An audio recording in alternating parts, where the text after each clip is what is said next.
When it comes to investing in the stock markets, most people think that you need to be an expert to build a good portfolio. You need to pick winners, time the markets, and constantly adjust your positions. But what if you could build a strong stock market portfolio using just 4 investments? And not only that, this portfolio is designed to grow your money and protect you at the same time.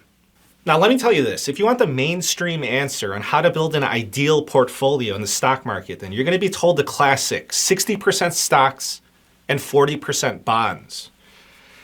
And I'll tell you that I just totally disagree with this. That's just my opinion, and here's why. When the experts say that you should invest in bonds, that can include corporate bonds, mortgage-backed securities, etc. However, the recommendation is that the core of your bonds be in U.S. Treasury bonds. So they say this because it will produce some interest income for you and it's going to be risk-free. In other words, 40% of your money is going to be safe in bonds, right? I'll tell you that I disagree because fixed income loses purchasing power during inflation. So that safe 40%, it's not truly risk-free. If the true rate of inflation exceeds your rate of interest payments, then you're going to be losing purchasing power. And with treasury bills and bonds, you're talking about 3 to 4%. And if it's not in a retirement account, then 3 to 4% is going to be your pre-tax rate of return. Now, I want to show you what I prefer, or what I would consider as more optimal or ideal. And just to be clear, I'm talking about viewing all of your paper investments as a whole. So I'm talking about the combination of your 401ks, 403bs, IRAs, so basically your retirement accounts, and your taxable brokerage accounts. So I'm not going to be including your primary residence, your rental real estate, physical precious metals, 529 plans because that's intended for education, nor HSAs because that's intended for your health.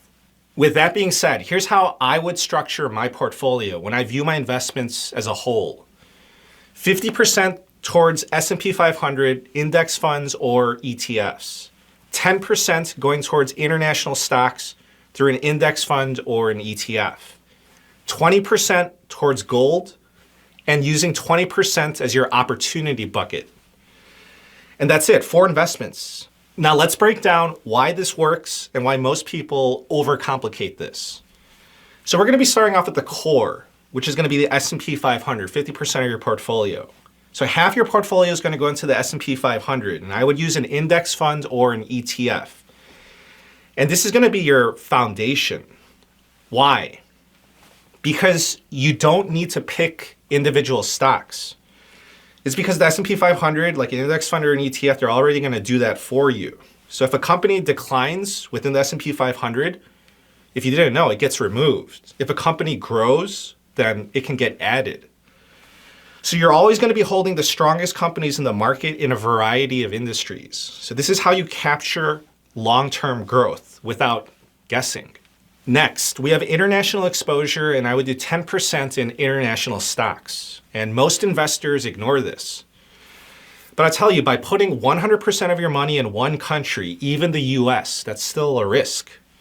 Other countries go through different cycles, and this is going to give you global exposure, currency diversification, and reduced dependence on one economy.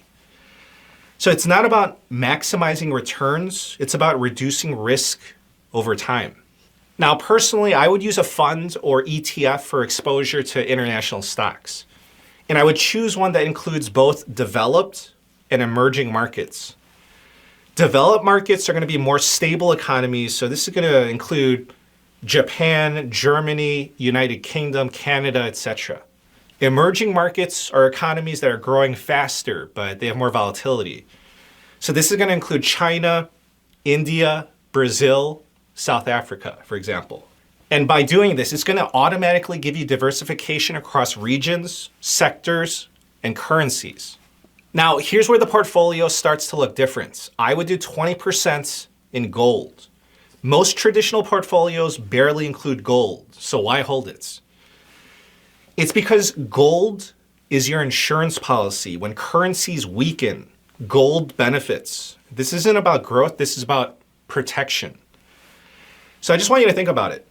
So I'm talking about buying gold on the stock markets, but I just want to use physical gold as an example. If you buy a gold coin and you hold it, then in 5 years, you're still going to have one gold coin, right? Like it didn't go to work for you. It didn't multiply into 2 gold coins. Like you still have one gold coin. But the price of gold will most likely go up in 5 years because it requires more devalued dollars to purchase a gold coin. Okay, why? Because of all the money printing and inflation. Countries and central banks, they can print dollars and currencies backed by nothing, but they can't print gold. Now, moving on, the final 20% I would say is your opportunity buckets.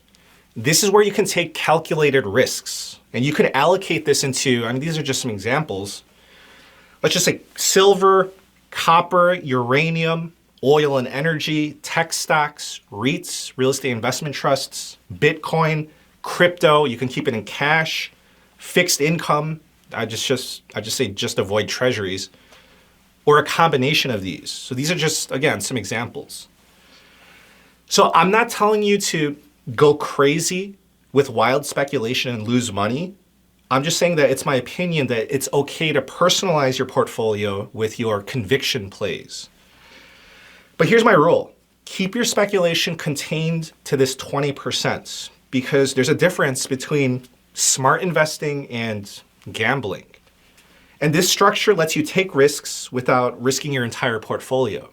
Now, a very good question is, what does this type of allocation actually achieve? And I'll tell you that it gives you growth through stocks. It gives you protection through gold.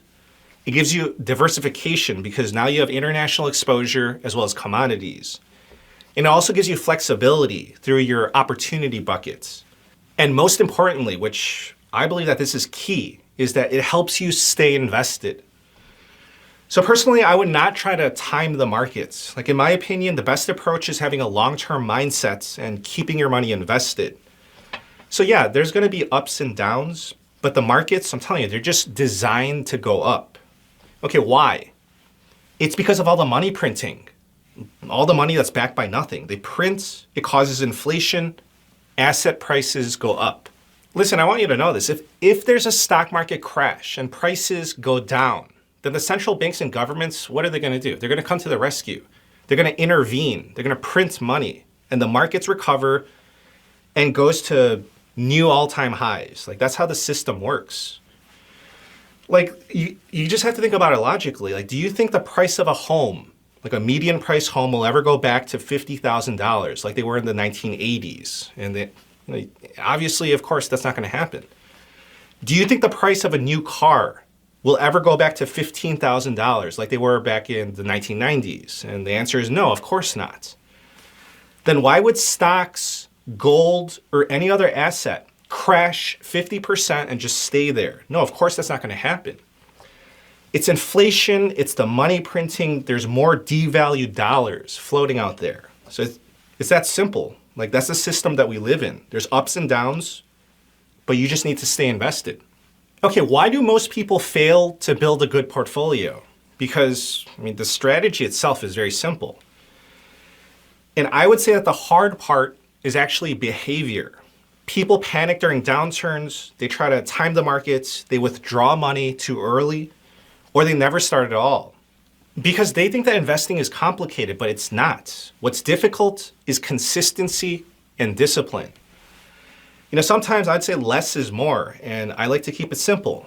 For people that are glued to their portfolios every day, watching their phone, like it's tempting to want to buy and sell and trade like crazy, move things around, but it's dangerous if you don't know what you're doing.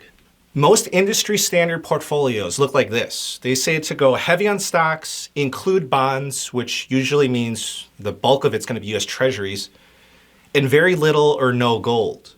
Okay, why do they do it like that? And I'll tell you, it's because the system is designed around financial assets, not real protection. So I just want to tell you the reality of the situation. Bonds are seen as safe, but in reality, they lose purchasing power in inflationary environments. And gold is ignored because it doesn't fit the narrative of Wall Street profits. So the bottom line is that most industry portfolios are built to follow the system, not to protect you or maximize smart growth. So the way I see it, this portfolio takes a different approach because it doesn't rely on one outcome. Instead, it prepares for multiple scenarios. Because you never know what's going to happen. If there's a period of growth, then your stocks are going to perform. If there's currency debasement, then gold is going to protect you.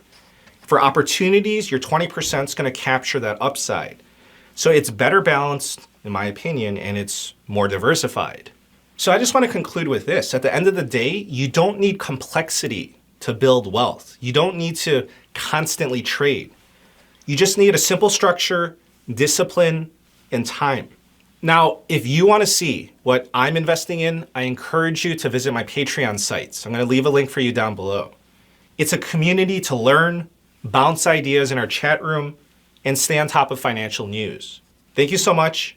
I wish you a very nice day. Take care.